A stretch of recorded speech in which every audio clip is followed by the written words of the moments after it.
हमारी एक सीनियर सहाफ़ी हैं गरीदा फारूकी, उनका ट्वीट है।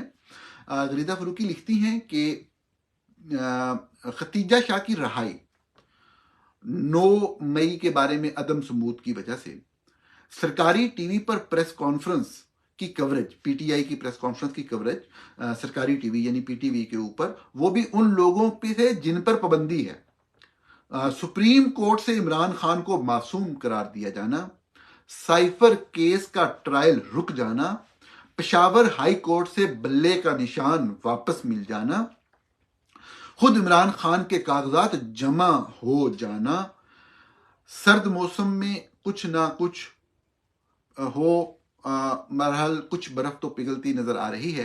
ये इस तरफ इशारा कर रही हैं। गरीदा फारूकी काबिल एहतराम सहाफ़ी हैं। मैं हमेशा अर्ज करता हूँ कि राय का इख्तलाफ होता है। राय के इख्तलाफ का एक बेहतरीन तरीका मैं देखता हूँ कि जब जो भी ये बात लिखती हैं उसके ऊपर एक ये और चंद और हमारे काबिल एहतराम जर्नलिस्ट भी हैं, खातून जर्नलिस्ट भी हैं, उनके ऊपर एक अटैक शुरू हो जाता है। एक तरीका ये भी है कि आप अटैक शुरू कर दें, जो कि बिल्कुल गलत है। एक तरीका ये भी है कि आप उस चीज़ को डिस्कस कर लें, जो भी आपकी राय है आप अपनी राय दे दें। मेरा अमूमन इनसे एक राय का बड़ा क्लियरली मुझे लग रहा होता है कि इख्तलाफ है, मैं अमूमन इजहार नहीं करता, कभी कभार इजहार कर भी देता हूँ। ये फौज की साइड लें, नून लीग की साइड लें, पीटीआई की साइड लें, ये हर किसी से वैसे हर पार्टी इनके खिलाफ बात करती रही है। बुरा लगता है जब फौज वगैरह के मामलात के हवाले से कोई बात की जाती है, लेकिन ये उनकी राय है, उनकी राय का हक भी है और वो प्रोफेशनल है। लेकिन जहाँ पे इख्तलाफ है वो क्या, वो मैं आपको अर्ज कर देता हूँ। ये जितनी बातें भी इन्होंने लिखी ये सच है, ये खबर है, ये तो खबर हो गई, खबर तो हो गई। अब मैं राय का इजहार करता हूँ, और राय का इजहार ये है कि मेरा नहीं ख्याल कि पीटीआई को कोई रिलीफ किसी किस्म का मिला है। आपने देखा कि स्क्रूटनी के दौरान पाकिस्तान के तकरीबन तमाम हलकों में किस तरीके से पकड़ पकड़ के मारा गया, और स्क्रूटनी बहुत सारी जगहों पे नहीं करवाने दी गई। लेकिन अल्टीमेटली साफ ज़ाहिर है कि क्या वो सारे के सारे प्रोसेस को मैनूवर कर लेंगे, मैनिपुलेट कर लेंगे सक्सेसफुली, ऐसा होगा या नहीं, इसके ऊपर मैं बात करता हूं। लेकिन पहले मैं कि रिलीफ, अब पीटीआई एक सियासी जमात है, कौमी सियासी जमात है। उसके इलेक्शन हुए, उसके इंट्रा पार्टी इलेक्शन हुए, बाकी पार्टियों का तो हमें पता ही नहीं है। उसके ऊपर किसी बंदे ने उसको चैलेंज नहीं किया। आप जान रहे हैं मैं क्या कह रहा हूं, किसी बंदे ने, किसी तरह के किसी बंदे ने किसी प्लेटफॉर्म पे चैलेंज नहीं किया। नॉन बॉडी अगर कर दे तो उसकी कोई अहमियत ही नहीं होती। लेकिन चूंकि इलेक्शन कमीशन ने खुद करवाया, वो वेट कर रहे थे, उन्होंने एक बायस डिसीजन दिया, मुसलसल बायस डिसीजन दे रहे हैं सिकंदर सुल्तान राजा की क़यादत में इलेक्शन कमीशन, तो उसकी कोई अहमियत नहीं है। तो बुनियादी बात यह है कि जब पेशावर हाई कोर्ट ने बल्ले का निशान वापस किया तो उस जज के ऊपर भी खैर कैंपेन चलाना शुरू कर दी गई कि ये ऐसे है, ये ऐसे है। जो इस्लामाबाद हाई कोर्ट के जज हैं, जिन्होंने स्टे किया साइफर केस को, उनके खिलाफ भी बहुत ही घटिया कैंपेन चलाई जा रही है नून लीग की तरफ से। पेशावर हाई कोर्ट के जज के खिलाफ भी राना सनाउल्लाह और बाकी लोगों के बयान आ रहे हैं। तो ये इन लोगों का तरीकाकार ही ये है, ब्लैकमेल करो, कैंपेन चलाओ, लोगों को गंदा कहो, बुरा भला कहो। अच्छा, ये कभी कोई नहीं देखता कि कंटेंट क्या है, मामला क्या है। क्या पीटीआई एक जो चारों सूबों में अपना वजूद रखने वाली पोलिटिकल पार्टी है, उसको अपना इंतखाबी निशान रखने का भी हक हासिल नहीं है? माजी में ये हुआ था, माजी में ये हुआ था, क्या माजी में हुआ था, कब आपसे 2018 में आपका इंतखाबी निशान ले लिया गया था? क्या आपको इस तरह से रोका गया था आपके उम्मीदवारों को सिक्योरिटी करवाने थे, कागजात नामजदगी जमा करवाने थे? मैं अर्ज कर चुका हूं, जिन लोगों को पार्टी से निकालना था, जो उनके अपने लोग थे, उन्होंने निकाल लिए।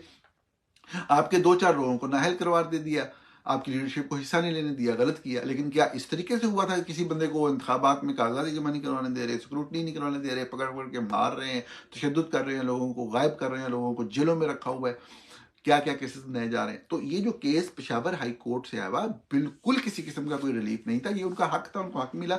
हक को कभी भी रिलीफ नहीं कहा जाता। ये एक बुनियादी पंजाब में रहने वाले लोगों के जहन में एक खन्नास है, एक कीड़ा है कि वो बलूचिस्तान के अंदर कभी भी, मतलब बलूचिस्तान के सर के ऊपर आप चलते हैं, आपका पूरा मुल्क, आपकी पूरी जो एक इकोनॉमिक स्ट्रक्चर, जो आपका एक हाउस होल्ड सिस्टम, पूरी एक सोशल स्ट्रक्चर है, वो बलूचिस्तान की वजह से कायम है। अगर आपके पास गैस की सूरत में वहां से रिसोर्सेज ना आते, जो पिछले 40-50 साल आते रहे, अब तो वो रिसोर्सेज ही अपने डिप्लीट कर दिए सारे, तो आप यहाँ पे खड़े ही ना होते। आपके पास इस तरह की एनर्जी का सोर्स जो आपने यूज किया 5 डेकेड्स में, आप उनका दिया हुआ खाते हैं, उन चंद लोगों का दिया हुआ, और अब बातें करते हैं मतलब इस तरह की कि जी हमने ये कर दिया, वो कर दिया। तो बलूचिस्तान को जब भी कोई चीज दी जाती है तो बुनियादी तौर पे वो उनकी होती है, वो उनको कोई रिलीफ पैकेज नहीं दिया जा रहा होता। अभी ये भी मादी में बहस चलती रही जी, रिलीफ पैकेज दिया गया, वो उनका हक होता है, उनका होता है, उनको दे रहे होते हैं, पहले आपने रोका होता है और आप उनके दिए हुए पे पलते रहे हैं बतौर नेशन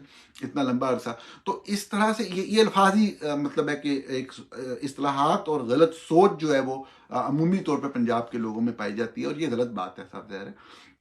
तो इस हवाले से सियासी बात हो रही है, ये उनका हक था। साइफर केस मज़ाक़ा केस है, सुप्रीम कोर्ट ने अगर कहा तो आप कंटेंट तो देखें ना, बात क्या है, क्या आप बात एक्सप्लेन कर सकते हैं, क्या बात है, क्या हुआ है साइफर केस के अंदर?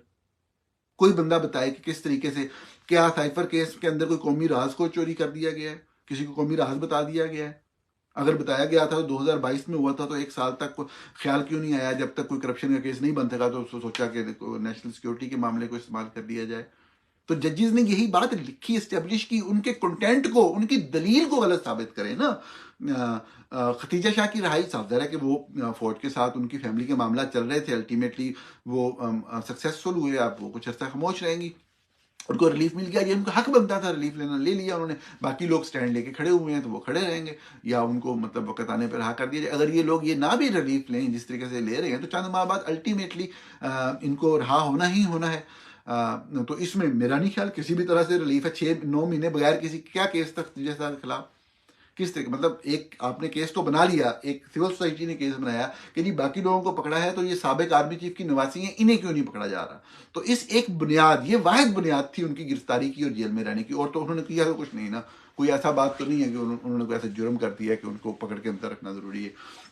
सिर्फ उन्होंने आर्मी चीफ की नवासी होने की सजा भुगती, और ये फैक्ट है, हमें सच बोलना चाहिए। अब ये बात फौज के उसके हक में जा रही है, लेकिन जा रही है, सही बात है, सच्ची बात है, मुझे कहने में कोई हर्ज नहीं है इस चीज़ को।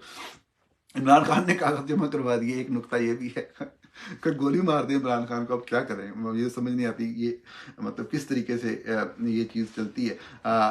तो ये पीटीआई के ऊपर सख्तियां बढ़ती चली जा रही हैं। एक पूरा प्रोसेस, एक प्लानिंग के साथ आगे की तरफ चल रहा है कि किस किस स्टेज पे किस किस को निकालना है, कैसे करना है। मैं आखिरी मौजू पे आने की से पहले मैं आपको एक चीज़ अर्ज कर देता हूँ, जिससे आपको मेरा एक समझ आ जाएगी कि ये बात क्या है। जो अंदर की बात है, जो खबर की बात है, वो मैं आपसे शेयर कर देता हूँ। और ये खबर भी ऐसी है, बात भी ऐसी है, एक इन्फॉर्म्ड एक एनालिसिस है सूरत हाल का, मुख्तलिफ लोगों से गुफ्तगू की बुनियाद के ऊपर, कि ये आपको समझ भी आ जाएगी बात की।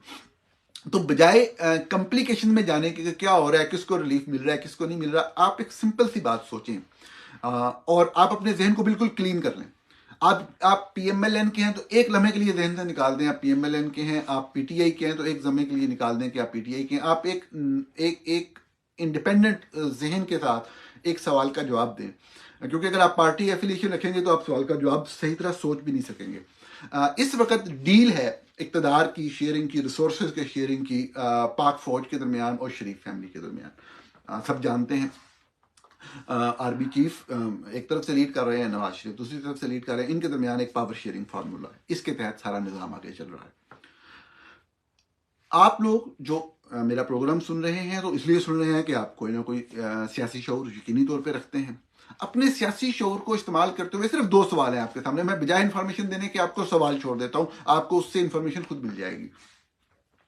आप ये बताएं कि क्या इस डील के हो जाने के बावजूद क्या पाक फौज ये चाहेगी कि 100 की 100% नशिस्तें जो पंजाब से हैं, 100 की 100% वो पीएमएलएन को, शरीफ फैमिली को दे दें? क्या फौज ये चाहेगी? ये एक सियासी सवाल है, आप खुद इसका जवाब तलाश करें।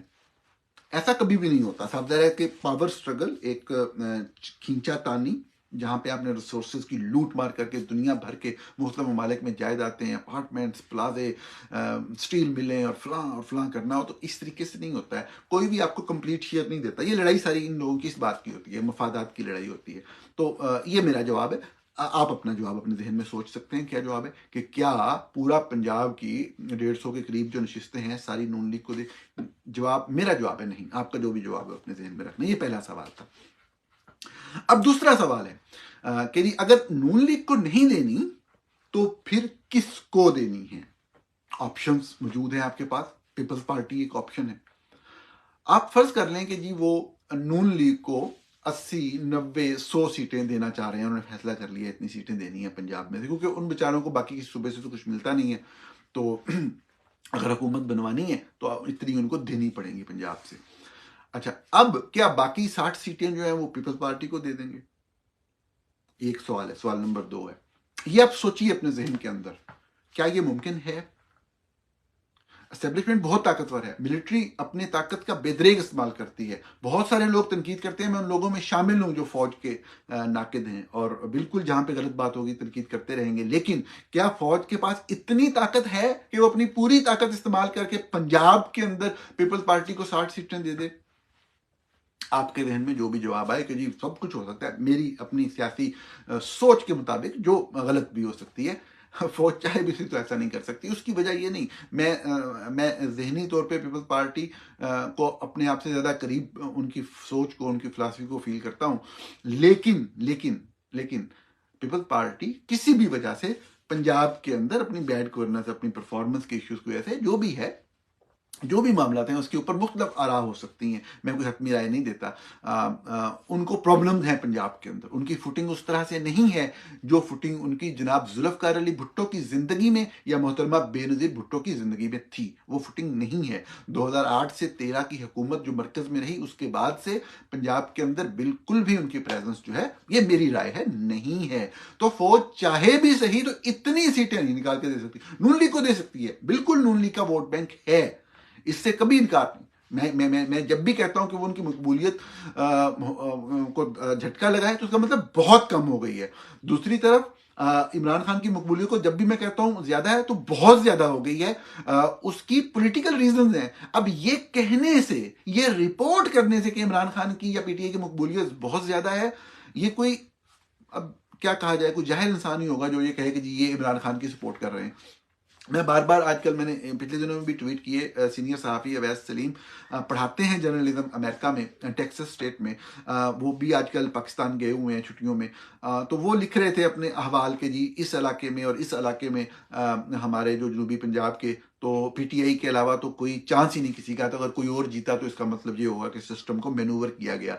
सीनियर सहाफ़ी हैं वसीम अब्बासी, वसीम अब्बासी लाइव के नाम से उनका यूट्यूब चैनल भी है। वहाँ से रोज़ाना वो अपडेट शेयर करते हैं, हम खबरें शेयर करते हैं। वो पिछले दिनों बहावलपुर गए हुए थे। बहावलपुर मेरा शहर है। तो वो वहाँ पे गए हुए थे अपनी फैमिली के साथ। तो वहाँ पे वसीम अब्बासी साहब ने जो बात की लोगों से, तो उन्होंने भी यही वहाँ से रिपोर्टिंग की कि लोगों की जो अक्सरियत है वो पीटीआई के साथ है। तो अब क्या वसीम अब्बासी, मैं तो चलो जो भी मुख्तलिफ मामलात सामने आ रहे हैं उनकी बुनियाद पे एक सख्त राय रखता हूँ नून लीग की क़यादत के बारे में, कि किस तरीके से वो मिलिट्री के साथ डील करके अपने आप को और पाकिस्तान को बहुत पीछे ले गए। लेकिन ये वसीम अब्बासी तो ओपनली क्रिटिसाइज करते हैं इमरान खान को, सबको करते हैं, लेकिन इमरान खान को बहुत करते हैं। अवैस सलीम साहब ओपनली बार बार पूरी पीटीआई को क्रिटिसाइज करते हैं, सबको करते हैं, लेकिन पीटीआई को भी अमूमन हम माजी में देखते रहे हैं। तो ऐसे लोग जो हैं वो खुल के, सहाफत के बड़े नाम है, ये खुल के जब ये रिपोर्टिंग करें तो क्या ये अब पीटीआई के हामी हो गए हैं? ऐसा नहीं होता है। जो बात सच है वो सच है। तो खैर, वो दो सवालों की बात मैं कंक्लूड कर दूं कि ये चीज आपको देखनी होती है कि क्या ये चीज जो भी इस वक्त ग्राउंड रियलिटी है, जो ग्राउंड सिचुएशन है, उसके अंदर क्या इतनी सीटें दी जा सकती हैं पीपल्स पार्टी को? जवाब है नहीं दी जा सकती। कि आप इतने इंडिपेंडेंट क्रिएट कर सकते हैं? आप जितना मर्जी कैलकुलेशन कर लें, 5, 10, 12, 15 से ऊपर नहीं कर सकते। तो अल्टीमेटली आपने किसी और को स्पेस देनी है, तो किसको देंगे? कोई जीरो से पार्टी लेके आएंगे? ऑब्वियसली पीटीआई की ज़रूरत है एस्टेब्लिशमेंट को अपने इक़्तिदार को अपनी ताकत को, अपने कंट्रोल को बरकरार रखने के लिए। यही वो बातें जो हम नून लीग के दोस्तों को भी अर्ज करते थे, जो हमें दिन रात गालियां देते हैं। हमें गालियां दें, खैर है, माओ बहनों को गालियां देते हैं और हर तरह से हैरेसमेंट करने की कोशिश करते हैं। तो ये अब कंक्लूजन क्या है इस बात का, कि ये रिलीफ नहीं है पीटीआई को। वो उनका हक अगर बनता है कि अवाम में हुकूमत उसी की बननी चाहिए जिसको अवाम चाहते हैं, जिसको अवाम वोट करेंगे। तो अगर कोई पार्टी मकबूल है, उसको हक नहीं दिया जा रहा, तो सिर्फ अपना खाना पूरी करने के लिए उसको चंद सीटों में आगे लाया भी जा रहा है, तो ये कोई रिलीफ नहीं है। मेरा ये कहना था। आप इससे डिसएग्री कर सकते हैं, अपनी राय दीजिएगा। अगर कोई अहम पॉइंट, कोई आर्गूमेंट के साथ होंगे, मैं उसके ऊपर जरूर बात करूंगा।